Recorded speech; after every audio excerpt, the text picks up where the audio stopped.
જય શ્રી કૃષ્ણ વિદ્યાર્થી મિત્રો, ઓનલાઈન એજ્યુકેશનમાં આપનું હાર્દિક સ્વાગત છે. આપણે સૌ શીખી રહ્યા છીએ ધોરણ 10 એકમ નંબર 3 ધાતુ અને અધાતુઓ, મેટલ્સ એન્ડ નોન મેટલ્સ. તો વિદ્યાર્થી મિત્રો, આપણે સૌ આ યુનિટની અંદર ધાતુઓના ભૌતિક ગુણધર્મો, ધાતુઓના રાસાયણિક ગુણધર્મો, ધાતુ અને અધાતુઓ કેવી રીતે પ્રક્રિયા કરે છે, બધી માહિતી આપણે આ વિડીયોની અંદર આપણે સૌ લઈશું. ત્યારબાદ ધાતુની પ્રાપ્તિ અને ક્ષારણ કેવી રીતે થાય છે, કેવી રીતે લોખંડને કાટ લાગે છે, સક્રિયતા શ્રેણી, તો આ બધા ટોપિકોની અંદર આપણે ઊંડાણપૂર્વક તેનો આપણે અભ્યાસ કરીશું. તો વિદ્યાર્થી મિત્રો, આ એક અગત્યનું ચેપ્ટર છે જેમાં રાસાયણિક સમીકરણ આવે છે. તે ખૂબ જ મહત્ત્વના છે, જે મેં તમને આગળ સમજાવેલું હતું એ પ્રમાણે. અને જો તમને યોગ્ય લાગે તો પ્રશ્નના આન્સર તમે નોટની અંદર નોંધ કરીને તમે લખી શકશો. તમને ખ્યાલ આવી શકશે કે રાસાયણિક સમીકરણ કેવી રીતે બને છે અને તેમના તત્વોની સંજ્ઞા તમારે યાદ રાખવી ખૂબ જ જરૂરી છે. ચાલો વિદ્યાર્થી મિત્રો, આપણે પ્રશ્ન નંબર 1 લઈએ. તત્વોને તેમની વાહકતાના ગુણધર્મને આધારે ઉદાહરણ સહિત વર્ગીકૃત કરો. શું કીધું છે કે જે તે તત્વો છે તેમની વાહકતાના ગુણધર્મને આધારે ઉદાહરણ સહિત તેમને વર્ગીકૃત કરો. તો તત્વોને તેમની વાહકતાના ગુણધર્મને આધારે નીચે મુજબ 3 પ્રકારે વર્ગીકૃત કરી શકાય છે. પહેલું છે ધાતુ તત્વો, બીજું અધાતુ તત્વો અને ત્રીજું અર્ધધાતુ તત્વો. તો યાદ રાખજો વિદ્યાર્થી મિત્રો કે તત્વોને તેમની વાહકતાના ગુણધર્મને આધારે 3 પ્રકારમાં વર્ગીકૃત કરવામાં આવે છે. પહેલું છે ધાતુ તત્વો, બીજું અધાતુ અને ત્રીજું અર્ધધાતુ તત્વો. તો ધાતુ તત્વો તેમની વાહકતાનું મૂલ્ય ખૂબ જ વધુ હોય છે. જે વાહકતા ધરાવતા હોય એવા સંયોજનોની સંયોજકતા ખૂબ જ વધુ હોય છે. દાખલા તરીકે કોપર એટલે કે Cu, એલ્યુમિનિયમ અને સિલ્વર Ag. તો સંજ્ઞા તમને ખૂબ જ મહત્વ છે, કોપરની Cu, એલ્યુમિનિયમની Al અને સિલ્વરની Ag. ત્યારબાદ છે અધાતુ તત્વો. તો તેમની વાહકતાનું મૂલ્ય કેવું છે, ખૂબ જ ઓછું હોય છે. દાખલા તરીકે ઓક્સિજન O2, નાઇટ્રોજન N2 અને ક્લોરિન Cl2 અને સલ્ફર S. તો આ બધા તત્વો આપણે અધાતુ તત્વો તરીકે ઓળખીએ છીએ અને તેમની વાહકતાનું મૂલ્ય કેવું છે, ખૂબ જ ઓછું હોય છે. ત્યારબાદ અર્ધધાતુ તત્વો કે ધાતુ તત્વો અને અધાતુ તત્વોની વચ્ચે કયા તત્વો આવેલા હોય છે, અર્ધધાતુ તત્વો. જો તેઓની વાહકતાનું મૂલ્ય ધાતુ તત્વ કરતાં ઓછું પરંતુ અધાતુ તત્વો કરતાં કેવું હોય છે, વધારે હોય છે. દાખલા તરીકે સિલિકોન અને જર્મેનિયમ, જે બંને આપણા અર્ધધાતુ તત્વો છે. તો આ રીતે વાહક તત્વોની આપણે 3 પ્રકારમાં વર્ગીકરણ કરી શકીએ છીએ કે ધાતુ તત્વો, અધાતુ તત્વો અને અર્ધધાતુ તત્વો. ત્યારબાદ આપણે જોઈએ ધાતુઓના ભૌતિક ગુણધર્મો. તો ધાતુઓના આપણે લખવાના છે સામાન્ય ગુણધર્મો લખો. તો ગુણધર્મો, તો ધાતુઓ તેમની શુદ્ધ અવસ્થામાં ચળકાટવાળી સપાટી ધરાવે છે. યાદ રાખજો વિદ્યાર્થી મિત્રો કે જે તે ધાતુઓ છે એ શુદ્ધ અવસ્થામાં ચળકાટવાળી સપાટી ધરાવે છે. તેઓ ઓળાના તાપમાને ઘન એટલે કે પારા સિવાય અનેક સખત પણ હોય છે. શું છે કે ઓળાના તાપમાને ઘન અવસ્થામાં એટલે કે પારા સિવાયના તે કેવા હોય છે, સખત અને મજબૂત હોય છે. તે તણાવપણું અને ટીપાવપણાનો ગુણ ધરાવે છે. યાદ રાખજો, જે ધાતુ તત્વો હોય તણાવપણ કે ખેંચીને જે પાતળા તાર બનાવી શકાય અને જેને ટીપી શકાય એવા ટીપાવપણાનો ગુણધર્મ પણ ધરાવે છે, ધાતુઓ ધરાવે છે.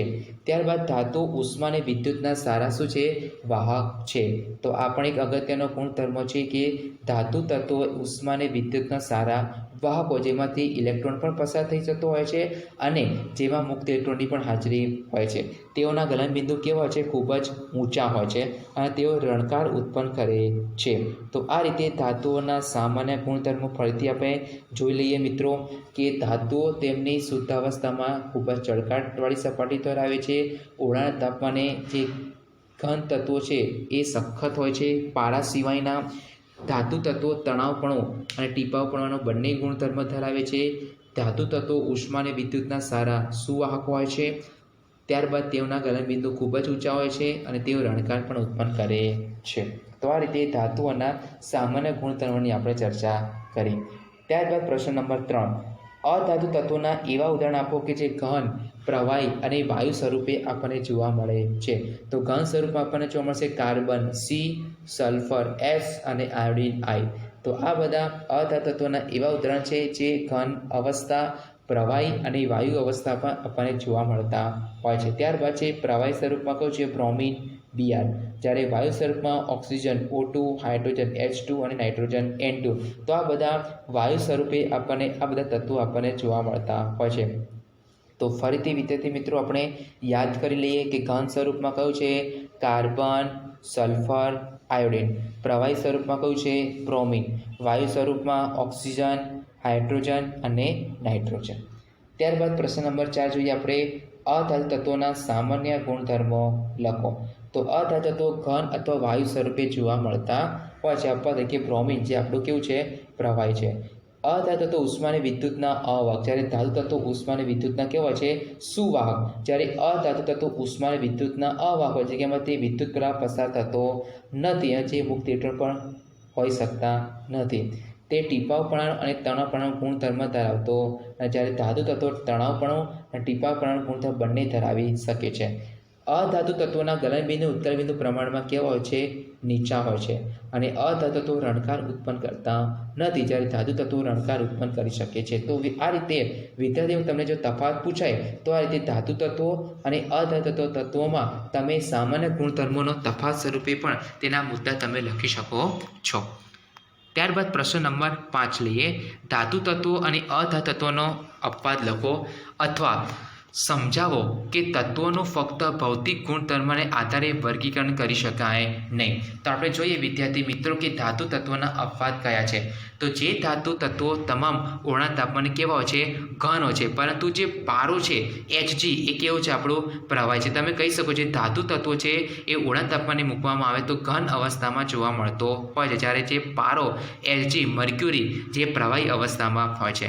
સામાન્ય ધાતુના ગલનબિંદુ ખૂબ જ ઊંચા હોય છે, જેની આપણે જાણકારી સામાન્ય ગુણધર્મોની અંદર મેળવી, પરંતુ ગેલિયમ અને સીઝિયમના ગલનબિંદુ ખૂબ જ નીચા હોય છે.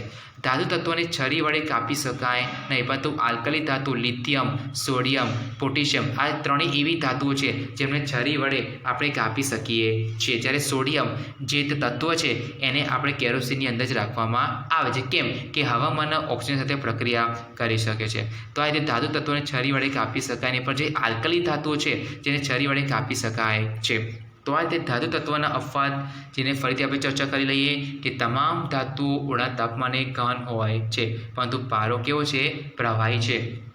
સામાન્ય રીતે ધાતુઓના ગલનબિંદુ કેવા હોય છે ઊંચા હોય છે, પરંતુ ગેલિયમ અને સીઝિયમના ગલનબિંદુ કેવા હોય છે નીચા. ધાતુ તત્વોને છરી વડે કાપી શકાય નહીં, પરંતુ જે આલ્કલી ધાતુ હોય એને સહજ છરી વડે કાપી શકીએ છીએ. અધાતુ તત્વના અપવાદ. તો સામાન્ય રીતે અધાતુ તત્વો ઘન કે વાયુ સ્વરૂપમાં જોવા મળે છે, પરંતુ જે બ્રોમિન છે એ કેવું તત્વ છે એ માત્ર પ્રવાહી સ્વરૂપે જોવા મળે છે. અધાતુ તત્વો ચળકાટ ધરાવતા નથી, પરંતુ આયોડિન જે તત્વ છે એ ખૂબ જ વધારે પ્રમાણમાં ચળકાટ ધરાવે છે.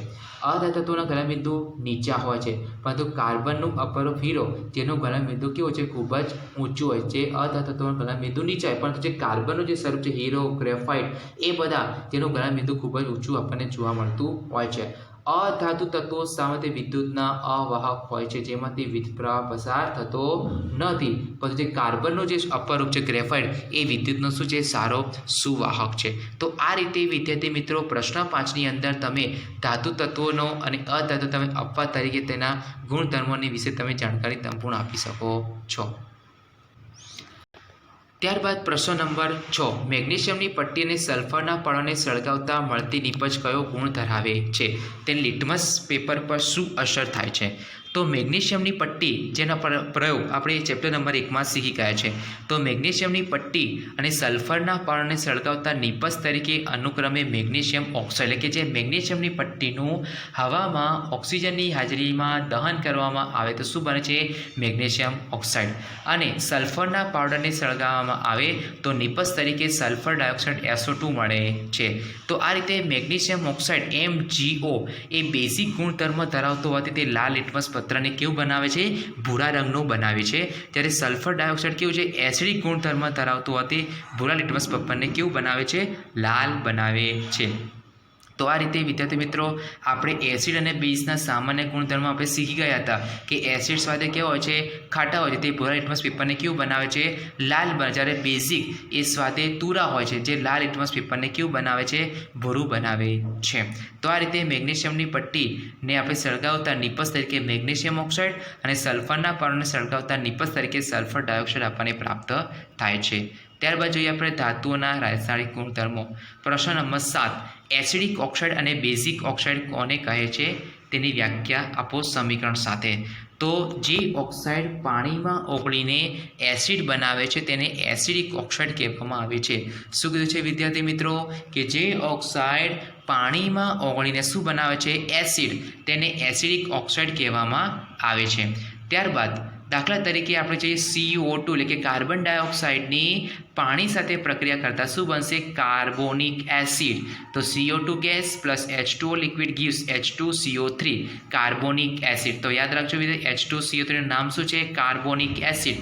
અધાતુના તત્વના ઓક્સાઇડ કેવા હોય છે, એસિડિક. તો આ વિદ્યાર્થી તમને ખાલી જગ્યામાં પૂછી શકે છે કે અધાતુ તત્વના ઓક્સાઇડ ખાલી જગ્યા હોય છે, તો તમે કેવા લખશો, એસિડિક. ત્યારબાદ જે ઓક્સાઇડ પાણીમાં ઓગળીને જે બેઝ બનાવતા હોય છે તેમને બેઝિક ઓક્સાઇડ કહેવામાં આવે છે. દાખલા તરીકે સોડિયમ ઓક્સાઇડ, જેને પાણી સાથે પ્રક્રિયા કરતો શું બનશે, સોડિયમ હાઇડ્રોક્સાઇડ. તો Na2O solid plus H2O liquid gives 2NaOH, એટલે કે પાણીમાં ઓગળીને જે બેઝ બનાવતો હોય તેને બેઝિક ઓક્સાઇડ કહેવામાં આવે છે, અને જે ઓક્સાઇડ પાણીમાં ઓગળીને એસિડ બનાવતો હોય તેને એસિડિક ઓક્સાઇડ કહેવામાં આવે છે. ધાતુ તત્વના ઓક્સાઇડ કેવા હોય છે, બેઝિક, જ્યારે અધાતુ તત્વના ઓક્સાઇડ એસિડિક હોય છે.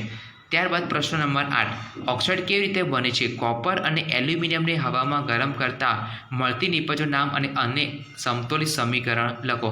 જે તે ધાતુઓ ઓક્સિજન સાથે સંકળાઈ જશે ત્યારે ધાતુના ઓક્સાઇડ બને. જે ધાતુઓ તમને જે યોગ્ય લાગે એ ધાતુઓ જો ઓક્સિજન સાથે પ્રક્રિયા કરશો તે તમને ધાતુના ઓક્સાઇડ બનાવી શકશે. જોઈએ આપણે 2Cu + O2 gives 2Cu એટલે કોપર ઓક્સાઇડ. એટલે કોપરની ઓક્સિજન સાથે પ્રક્રિયા કરતાં શું બનાવે છે, કોપર ઓક્સાઇડ. એ તે એલ્યુમિનિયમની ઓક્સિજન સાથે પ્રક્રિયા કરતાં એલ્યુમિનિયમ ઓક્સાઇડ બનાવે છે. જે 3 અને 2 બતાવે છે એ આપણા શું છે, રોમક અંક, જેની આપણે સંયોજકતા ધોરણ 9ની અંદર આપણે અભ્યાસ કરેલા છે. તો 4Al + 3O2 gives 2Al2O એટલે કે એલ્યુમિનિયમ ઓક્સાઇડ. જેથી ધાતુ ઓક્સિજન સાથે સંયોજાશે ધાતુના ઓક્સાઇડ બનાવશે. તો તે મેગ્નેશિયમની ઓક્સિજન સાથે શું બનાવશે, મેગ્નેશિયમ ઓક્સાઇડ. સોડિયમ સાથે સંયોજાઈને શું બનાવશે, સોડિયમ ઓક્સાઇડ. તો આ રીતે ઘણી બધી ધાતુઓ છે ઓક્સિજન સાથે સંકળાઈને જે તે ધાતુના ઓક્સાઇડ બનાવી શકે છે. તો આ રીતે વિદ્યાર્થી મિત્રો આપણે આ વિડીયોની અંદર એસિડિક ઓક્સાઇડ, બેઝિક ઓક્સાઇડ, ત્યારબાદ આપણે ધાતુ તત્વો અને અધાતુ તત્વોના સામાન્ય ગુણધર્મોની આપણે સામાન્ય સમજ આપણે મેળવી. તો આ રીતે વિદ્યાર્થી મિત્રો તમે આ એક અગત્યનો ચેપ્ટર છે જેમાં વિવિધ પ્રકારના રાસાયણિક સમીકરણ આવે છે, તમે નોટમાં લખીને જ તૈયાર તમે કરજો.